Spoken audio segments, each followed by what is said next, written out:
Williams. I'm the rector here at Notre Dame Seminary. And on behalf of the seminary community, it's my pleasure to welcome you here tonight for our 4th annual Theological Forum. I welcome you to the Archbishop Schulte Auditorium here on the campus of Notre Dame Seminary. It is indeed a pleasure for me to welcome you here tonight for our forum. The forum began a few years ago in a desire of our seminary community to reach out to the broader community, to reach out and to foster theological inquiry, to foster faith development, and to foster a greater interest in the work of theology and certainly the work that we do here at the seminary. And so it's my pleasure to welcome you here tonight. I'd like to introduce Archbishop Hughes, who will welcome and introduce our speaker tonight. Archbishop. What a special privilege it is to welcome all of you and to introduce Cristoph Cardinal Schonborn. Our attempts to bring Cardinal Schonborn here to New Orleans date all the way back to the last millennium.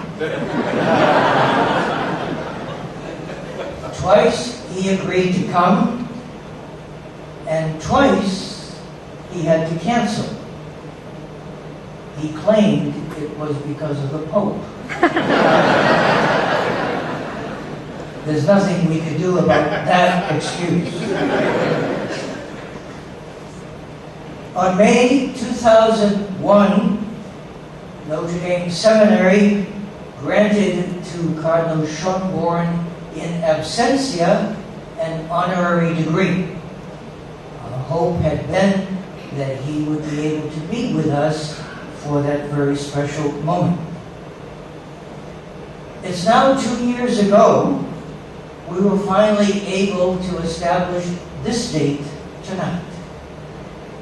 And what a joy it is to have Cardinal Schonborn in this archdiocese and with us tonight. Cardinal Schonborn is one of the most remarkable bishop theologians in the entire world. Born in Skalsko in the Czech Republic, it was Bohemia. He studied at Le Chauchoir, studied his theology, then studied philosophy and psychology on a graduate level at the University of Vienna, Slavic and Byzantine Christianity at the Sorbonne, and then back to theology at the Institut Catholique in Paris. He was ordained a Dominican priest in 1970. He became, after continuing graduate study, chaplain at the University of Graz, then taught dogmatic and Eastern Christian theology at the University of Fribourg in Switzerland. While teaching there, he became a member of the Theological Commission of the Swiss Bishops' Conference, a member of the Swiss Commission for Dialogue between Roman Catholics and the Orthodox, and also the dialogue between Roman Catholics and other Christians, not Orthodox. He became a member of the International Commission of Theologians, the Pontifical Commission, in 1980. And then he was asked to serve as the secretary for the editorial commission for the drafting of the Catechism of the Catholic Church. It was in that role that he became known to so many people throughout the world. It was his role to take the direction of the editorial commission, the results of the 2 consultations of the bishops throughout the world in drafting and finalizing what we now know as the Catechism of the Catholic Church, an extraordinary document that offers in a synthetic and comprehensive way the basic teaching of the Catholic Church. Cardinal Schonborn was appointed Bishop of Sutri and Auxiliary Bishop of Vienna in 1991. And in 1995 became Archbishop of Vienna. He has served as President of the Austrian Bishops' Episcopal Conference since 1998 and was created a Cardinal in the same year. Tonight, he comes to address us on the topic Church, living from the Eucharist. I invite you to join me in welcoming Cardinal Schonborn. My dear brother bishops, dear brothers and sisters, it sounds like an obituary. What you have said. We never know. It's for me a great pleasure, joy, also an honor to be, so to say, at home, as I have received an honorary degree of Notre Dame Seminary. I am here at home, even if I am the first time at home. Addressing to such a great audience, consisting of bishops and clergy and sisters, especially Dominican sisters, and others, and all of you seminarians, lay people, addressing the question, the topic of Eucharist, is at once difficult and very easy, because you all know what Eucharist means. You live it. It's your daily, it's your weekly, it's your deep Christian life. So I certainly cannot tell you anything new this evening. Therefore, I'm not afraid if you should fall asleep during my talk.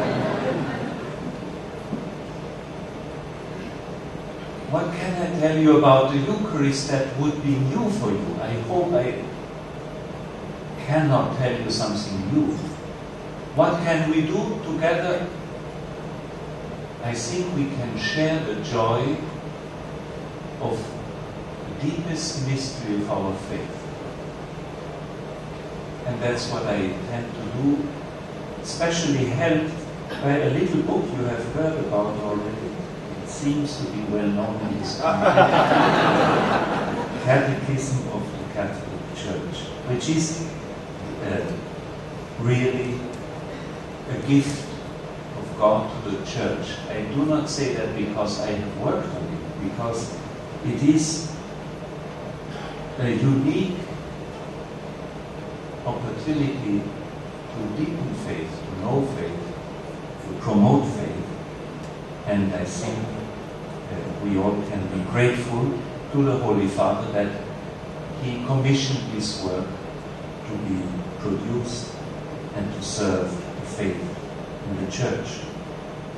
So, nothing new, but deepening our faith in the mystery of Eucharist. Let me start with a personal souvenir. At the age of 16, our parish priest in my Austrian home parish, a village in the Alps, Schonborn, if you know by chance, it's a place where you can ski, and promoting for skiing in the Alps. The parish priest invited me at the age of 16 to come to a pilgrimage of our parish, and that pilgrimage led us to Assisi, to Rome, to Loreto, and to San Giovanni Rotondo, Padre Pio. That was in 1961. He was still alive. At 16, you are not very enthusiastic about all these pious South Italian women crying around Padre Pio.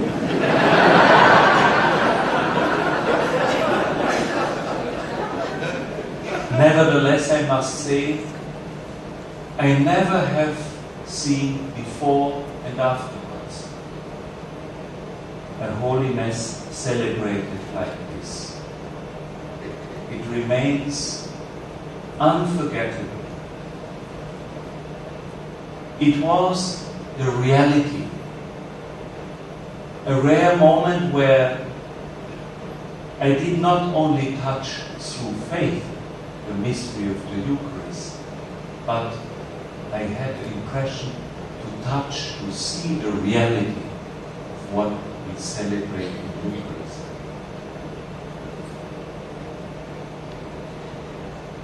Eucharist, the living bread, the mystery of our faith.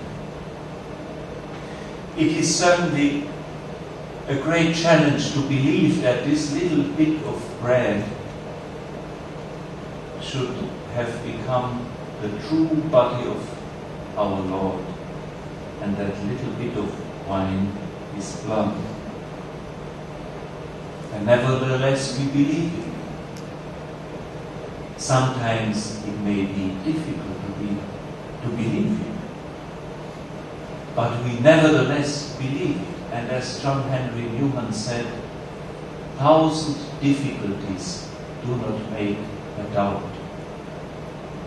Difficult it is, but we have no doubt about it. God has given us signs that this mystery is true. I just remember those saints who have for many years lived exclusively from receiving the Eucharist, as St. Catherine of Siena, St. Nicholas of Flüe in Switzerland, or in more recent time, this simple farmer's daughter that lived for almost 50 years exclusively from the Eucharist, Marthe Robin in France. She died in 1981. Beside these great signs, there are many little signs. Signs of daily life. I remember when I was a young student of theology, I see plenty of my colleagues from that time, and it was the time where everything was put into question.